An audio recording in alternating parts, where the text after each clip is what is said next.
Welcome back to our YouTube channel. This is Narayan Rao Kovur. Today in this video we are going to discuss theory of demand. Theory of demand. First of all, what is the meaning of demand? What is the meaning of demand? In common parlance, demand means desire of a person for a particular commodity or service. This is known as demand in ordinary sense. In common parlance, demand means desire of a person for a particular commodity or service.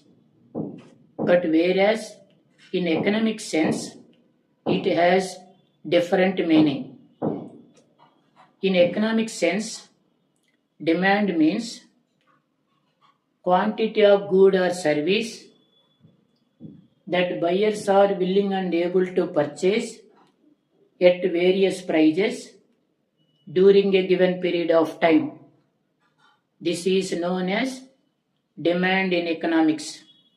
That means quantity of good or service that buyers are willing and able to purchase at different prices during a given period of time. This is known as demand in economic sense. Next, effective demand. The demand is in force. Demand is effective. The effective demand mainly depends upon three factors. The effective demand of a thing depends upon three factors. One is desire of a person. One is desire of a person. Second one is means to purchase. That means ability to pay. Ability to pay. That means capacity to pay. That means means to purchase. Here means resources. Means to purchase. Third one is willingness to use those means for that purchase. So, willingness to use those means for that purchase. That is called willingness to pay. Simply, it is called willingness to pay. Therefore, the effective demand mainly depends upon three factors. One is desire of a person. Second one is means to purchase. Third one is willingness to use those means for that purchase or purpose. This is called effective demand. This is called effective demand. Next. So, desire is backed up by ability to pay and willingness to pay, then only it constitutes demand. Desire is backed up by or accompanied by ability to pay and willingness to pay, it constitutes demand. Desire constitutes demand. Unless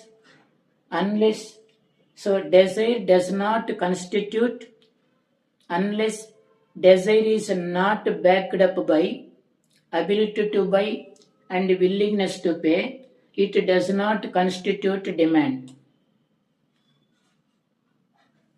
It is very clear. When desire becomes demand, means desire is backed up by ability to pay and willingness to pay, then only it constitutes demand. Desire constitutes demand. Unless it is not, desire is not backed by ability to pay and willingness to pay, desire does not constitute demand. Next, every desire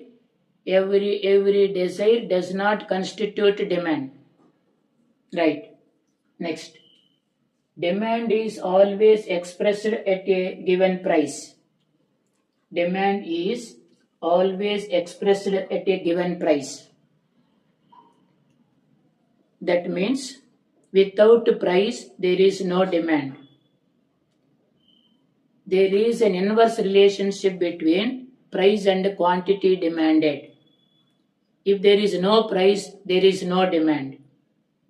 That is, demand is always expressed at a given price. Next, that means different quantities of a good are demanded at different prices. Different quantities of a good or service are given. At the same time, different prices also there. That is, demand is always expressed at a price, at a given price. Different quantities of a good that are demanded at different prices, at various prices, that is called demand is always expressed at a given price.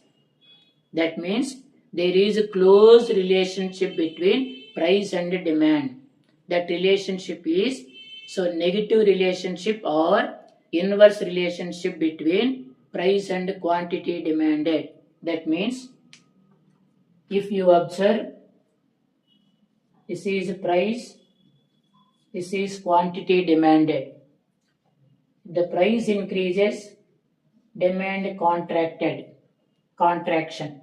The price falls, demand is expanded. There is an inverse relationship between or negative relationship between price and quantity demanded. So, therefore, demand curve slopes downwards from left to right. So, here my point is here. Demand is always expressed at a given price. Demand is always expressed at a given price.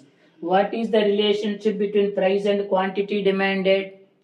There is inverse or negative relationship between price of the commodity and quantity demand of the same commodity. That is why demand is always expressed at a given price. Next. Demand is a flow concept.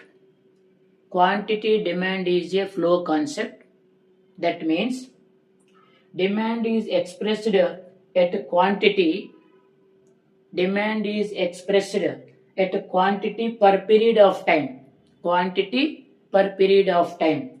That is why it is a quantity demand is a flow concept. Quantity demand is a flow concept.